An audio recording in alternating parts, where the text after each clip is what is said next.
Assalamualaikum, anda sedang menonton Sekilas Fakta 23 Oktober 2024 bersama saya, Kemilia Nur Azlan.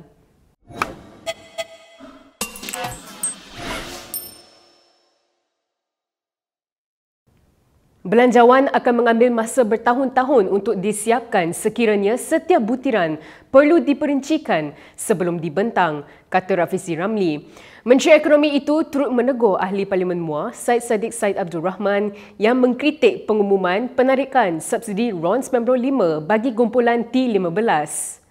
Menurut Rafizi, cadangan belanjawan adalah penyataan rancangan kerajaan untuk tahun hadapan dan angka yang dibentangkan hanyalah satu anggaran.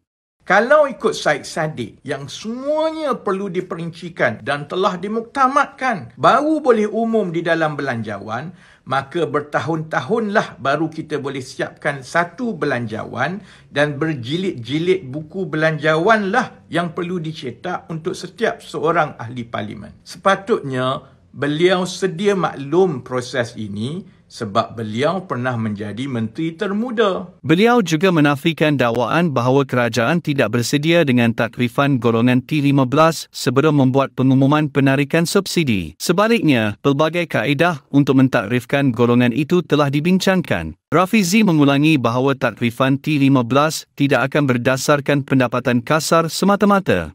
Setelah kerajaan telah membuat keputusan untuk melaksanakan penyasaran semula subsidi RON 95 dengan garis masa yang jelas, kaedah yang dimuktamadkan itu akan diangkat untuk persetujuan Jemaah Menteri. Setelah semuanya telah diharmonikan dan perincian pelaksanaan itu mendapat kelulusan Jemaah Menteri, maka barulah ia boleh diumumkan kepada rakyat. Ketua Pegawai Eksekutif JSBH Nasiruddin Muhammad Ali didakwa di Mahkamah Session Selayang atas pertuduhan menganggotai kumpulan jenayah terancang. Bagaimanapun, tiada pengakuan daripada semua tertuduh selepas pertuduhan dibacakan. Pengakuan tidak direkodkan berikutan kes itu di bawah bidang kuasa Mahkamah Tinggi. Isteri Nasiruddin turut didakwa melakukan kesalahan yang sama dan mengangguk mengiyakan selepas pertuduhan dibacakan terhadapnya. Selain itu, 20 ahli GISBH lain, 12 lelaki dan 8 wanita, menghadapi pertuduhan serupa.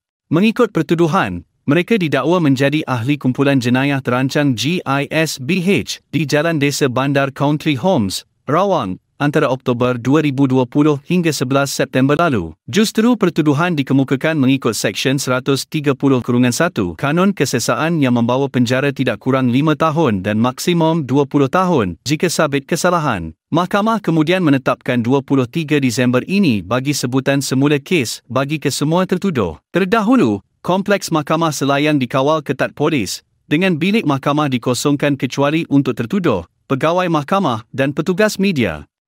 Dalam satu sidang media, pihak pembelaan akan menentang segala tomahan terhadap GISBH mengikut lunas undang-undang. Peguam kumpulan itu, Rosli Kamarudin, berharap GISBH hanya akan didakwa atas kaitan jenayah terancang dan tidak lebih daripada itu. Kita harap hanya ada satu pertuduhan. So kalau hanya satu pertuduhan, tertuduh-tertuduh akan menghadapi pertuduhan ini dan akan mencabar di mahkamah. Dia bergantung kepada pendakwaan lah. The proving now, the onus of proof lies on the prosecution. Jadi pihak pembelaan akan melawan segala tomahan itu. Let we deal in accordance to the law. Sementara itu, sekumpulan penyokong dan ahli keluarga berkumpul hari ini di perkarangan kompleks itu sambil melambai dan mendoakan ahli GISBH yang didakwa. Kami doakan. Telefon. Berita seterusnya, pemuda UMNO hari ini membidas kerajaan khususnya PH berhubung isu hutang pinjaman tabung pendidikan tinggi nasional PTPTN.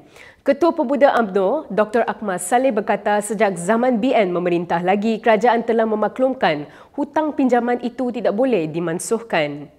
Namun, katanya dalam kenyataan di Facebook, Perdana Menteri ketika itu Najib Razak dimaki dan dihina. Akmal berkata demikian merujuk laporan media bahawa kerajaan tidak dapat menghapuskan hutang PTPTN kerana kekangan yang besar. Semalam, Timbalan Menteri Pendidikan Tinggi Mustafa Satmod memaklumkan Dewan Rakyat bahawa kerajaan sukar untuk memansuhkan hutang PTPTN kerana komitmen keuangan yang begitu besar. Jelas Mustafa dia sedar bahawa isu hutang PTPTN menjadi sebahagian manifesto baik di pihak kerajaan mahupun pembangkang dalam pilihan raya umum lalu. Mengulas lanjut, Akmal berkata, antara pendekatan yang diambil kerajaan BN ketika itu ialah dengan memberi pinjaman percuma kepada pelajar yang mendapat keputusan cemerlang.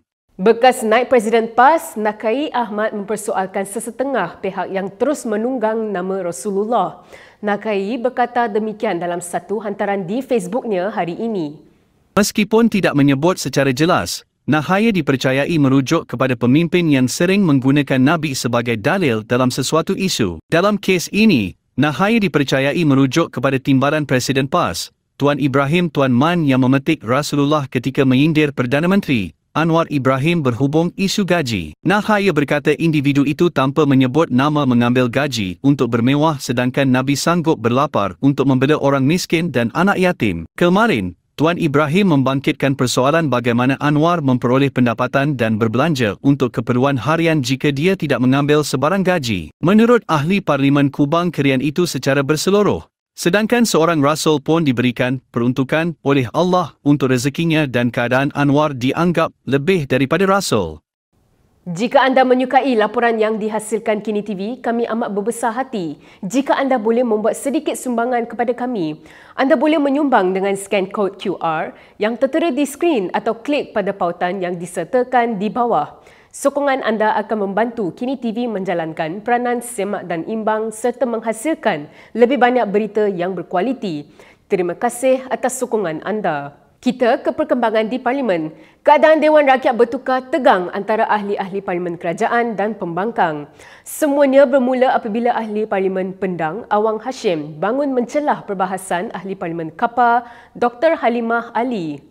Pada awalnya, Alimah mengulas suasana hidup dalam harmoni dan perpaduan antara kaum dengan menjadikan Kelantan sebagai contoh yang dimaksudkannya. Saya nak tanya, formula apa yang digunakan oleh Kelantan sehingga orang-orang Cina, orang-orang India dan lain-lain bangsa boleh bercakap bahasa Kelantan dengan baik dalam kaedah perpaduan? Dan yang keduanya, mereka tidak ada timbul soalan keagamaan, saling menghormati. Mungkin di sana tak ada DAP ke apa? Beberapa ahli Parlimen DAP Bangun mempersoal kenyataan Awang yang disifatkan mereka sebagai jahat kepada parti itu. Ahli Parlimen Pagoh, Muhyiddin Yassin menemplak dasar kerajaan yang disifatkan sebagai songsang. Presiden Bersatu itu mempersoal status melaksanakan cukai barang bernilai tinggi HVGT. Apa jadi dengan high value goods tax yang sepatutnya dilaksanakan pada tahun ini? Kita tak dengar apa-apa berita mengenainya. Adakah ditangguh atau dibatalkan? Sedangkan cukai jualan sebanyak 10% ke atas barangan bernilai rendah atau low value goods tax telah pun dilaksanakan sejak bulan Januari tahun ini. Ini seolah-olahnya orang miskin yang membeli barangan murah dikenakan cukai, orang kaya yang memberikan barangan mahal tidak dikenakan cukai. Ini agak dasar yang songsang. Dalam pada itu, ahli Parlimen Machang Wan Ahmad Faisal Wan Ahmad Kamal mengecam sekeras-kerasnya isu ketidakhadiran wakil-wakil rakyat kerajaan dalam sesi perbahasan belanjawan 2025 yang sedang berlangsung. Saya mengecam sekeras-kerasnya. Berikut beberapa lagi ringkasan berita untuk hari ini.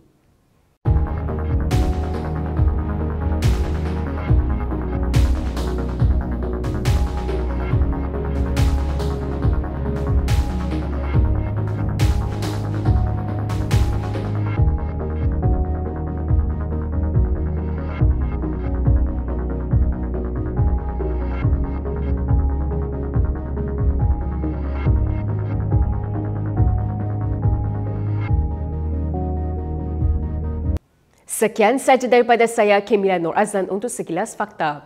Untuk lebih banyak berita, anda boleh melayari kinitv.com.